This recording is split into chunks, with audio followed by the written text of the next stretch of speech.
مجسم خدا، کلمہ خدا، مجسم خدا یوحنا رسول نے اس کو پیش کیا ہے۔ آج سے 4 سال پہلے مجھے ہائی کورٹ میں بلایا گیا، جس میں 86 وکلا عورتیں اور مرد موجود تھے، اور ان کے صدر محترم نے صفدر شمس حسین صاحب نے مجھے بلایا اس بڑے خاص کام کے لیے۔ کہنے لگے جی 10 منٹ 5 وکلا اور آپ چھٹے ہیں، بولیں گے کہ ہیلنگ ان دا سائیکالوجی یہ آپ کا سبجیکٹ ہے، 10 منٹ انگریزی میں گفتگو ہوگی۔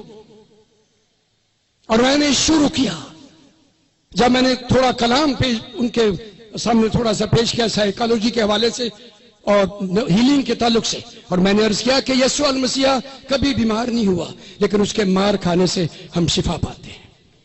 اور میں نے بڑی عزت و احترام سے کہا کہ مجھے یہ آیت بڑی اچھی لگتی ہے نبی کریم کی، آپ حضور نے فرمایا تھا کہ جب میں کبھی بیمار ہوتا ہوں اللہ مجھے شفا دیتا ہے۔